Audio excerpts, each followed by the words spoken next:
Ok, gente amiga, gente querida, você está na Carvalho Pictures, o seu canal de matemática. Vamos falar um pouquinho sobre estatística para concursos. Muito bem.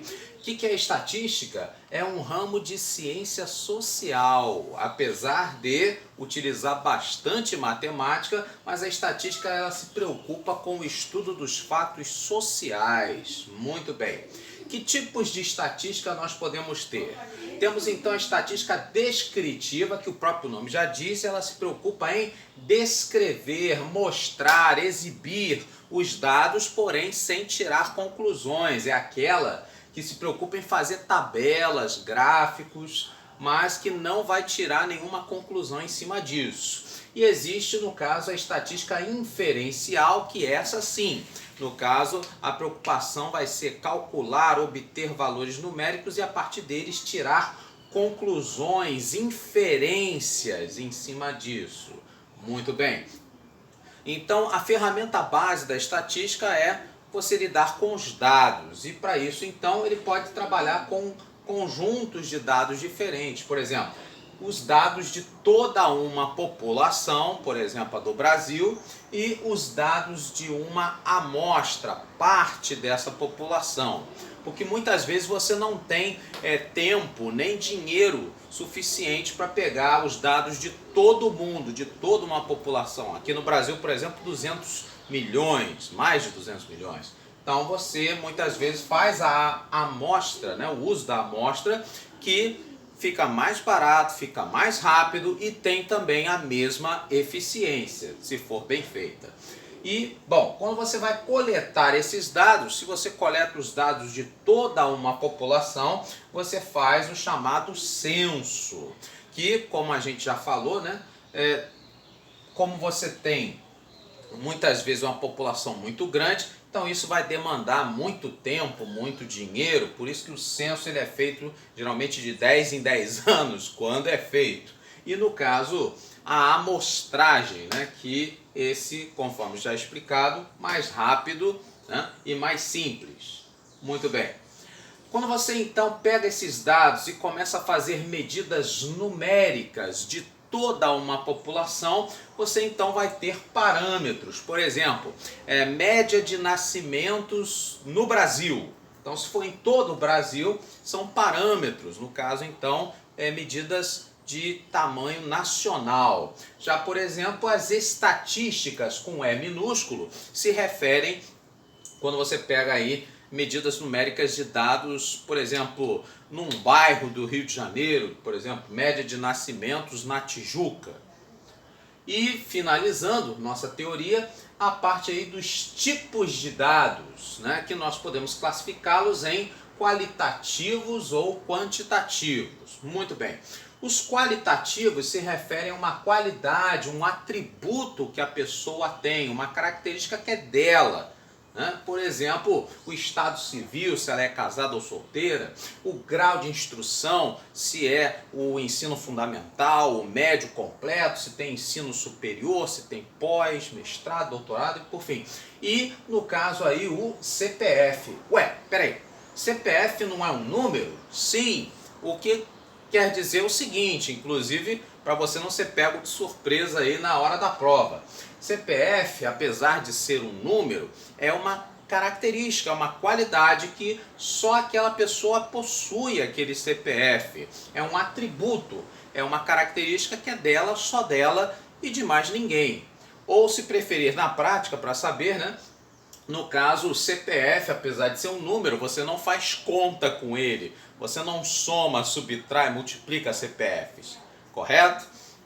Então, existem dados, né, que apesar de serem números, eles são qualitativos, como é o CPF, como é o número da sua identidade, um número de passaporte, por aí vai. Então é só lembrar que se você não faz conta com ele, no caso então, ele não é quantitativo, apesar de ser um número.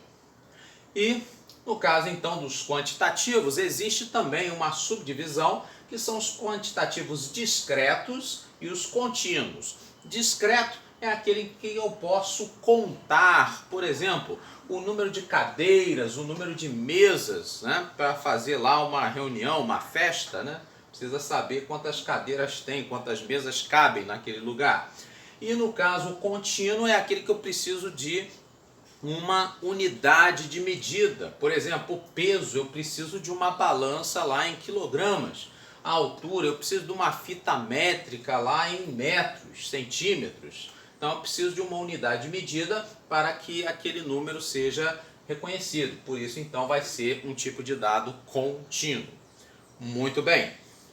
Então vamos ver isso tudo na prática, né? Uma questãozinha aí de prova anterior da especialista da aeronáutica. Diz assim: os alunos da sexta série A de um colégio foram pesquisados em 5 diferentes objetos de estudo: sexo, idade, cor dos olhos, disciplina favorita e estatura.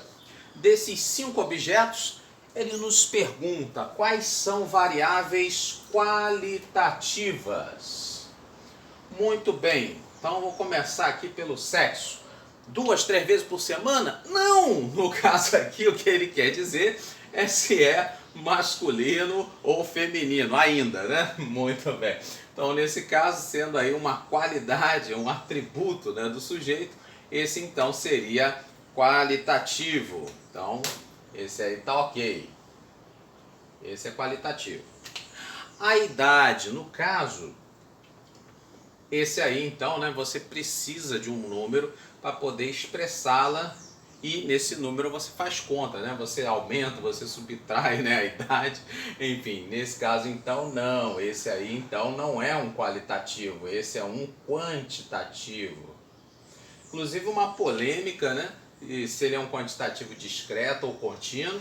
No caso, geralmente a gente, normalmente falando, conta quantos anos completos a pessoa possui. Então eu diria que seria discreto. Muito bem. Cor dos olhos. Cor dos olhos, então, né, podem ser castanhos, verde, azul. Uma característica também, né, assim como cor dos cabelos, cor da pele, que a pessoa possui. Isso, então, um atributo, uma qualidade. Por isso, então, um qualitativo. Ok. Disciplina favorita, matemática, claro. Estatística agora também, né? Química, física, história, geografia. Essas então também é uma característica que a pessoa tem. Ela gosta mais, se identifica mais com aquela determinada disciplina. Por isso então também é um dado qualitativo. Muito bem. Já a estatura, né, como a gente já falou aqui, uma maneira bonita de chamar a altura, essa então, né? Você precisa aí da unidade de comprimento para ficar totalmente clara, precisa. Então você precisa medir e isso então torna aí quantitativo contínuo. Então, no caso aqui, das 5 que nós analisamos, apenas 3, sendo então aí a letra C a nossa opção correta. Então, peço a você agora, comente, curta, compartilhe com os demais aí essa nova série que nós estamos fazendo, né, do estudo aí da estatística. Obrigado então pela sua audiência, pela sua paciência e um 2021 ótimo para todos nós. Grande abraço!